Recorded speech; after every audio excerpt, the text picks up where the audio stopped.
Amerika Birləşmiş Ştatları ilə İsrailin İranla həyata keçirdiyi müharibənin nəticələri əlbəttə ki, birmənalı qarşılanmır. Çünki tərəflər hər nə qədər də özlərini qalib elan etsələr də, xüsusilə də Amerika Birləşmiş Ştatları və İsrail İranla müharibədə üstünlük əldə etdiklərini bəyan etsələr də, reallıq və görünən odur ki, bu məsələdə, yəni bu müharibədə daha çox İranın üstünlüyü baş verdi. Çünki İranın ali dini lideri, bir çox yüksək rütbəli zabitləri zərərsizləşdirilsə də və ümumiyyətlə İranın müxtəlif şəhərləri bombardıman edilsə də, İranın müxtəlif strateji obyektləri dağıdılsa da, İran son nəticə olaraq yenə də öz istəyinə çatmış oldu. Çünki aparılan danışıqların nəticəsində də İranın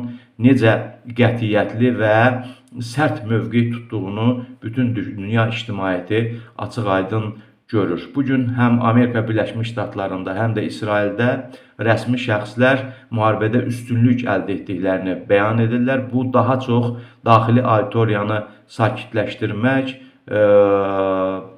əldə olunan bugünkü real nəticələri müəyyən qədər malalamaq, hansı ki bu nəticələr İranla aparılan danışıqlar zamanı heç də qənaətbəxş hesab edilmir. İran yenə də öz qətiyyətli və sərt mövqeyində dayanıbdır. İran müharibənin davam etdirilməsində belə görünür ki, israrlıdır. Çünki İranın bir çox sərt tələbləri var. Bu tələblər nədən ibarətdir? Bunları da açıq-aydın görmək mümkündür. Konkret olaraq bugünə qədər müharibə zamanı dəymiş ziyanın ödənilməsi tələbi, Hürmüz boğazına nəzarətin konkret İran tərəfindən həyata keçirilməsi, eyni zamanda da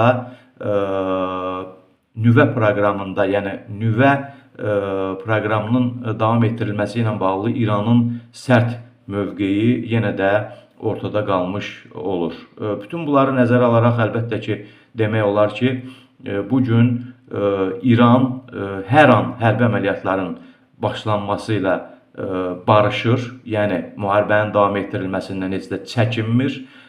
Düzdür, Amerika Birləşmiş Ştatları və İsrail İranı yenə də güclü, daha güclü zərbələrlə belə deyək, dağıdacağını, yerlə yeksən edəcəyini bildirir. Amma İran yenə də mövqeyindən bir addım belə geri çəkilmir. Görünən odur ki, həm Amerika Birləşmiş Ştatları, həm İsrail gözlənilən idi ki, əlbəttə ki, hərbi əməliyyatları dərhal dayandıracaqlar və öz qalibiyyətlərini elan edəcəklər. Bu belə də oldu və amma görünən odur ki, İran da bu nəticələrlə, bu belə deyək, bəyanatlarla razılaşmır. Əksinə İran öz sərt mövqeyində qalmaqdadır.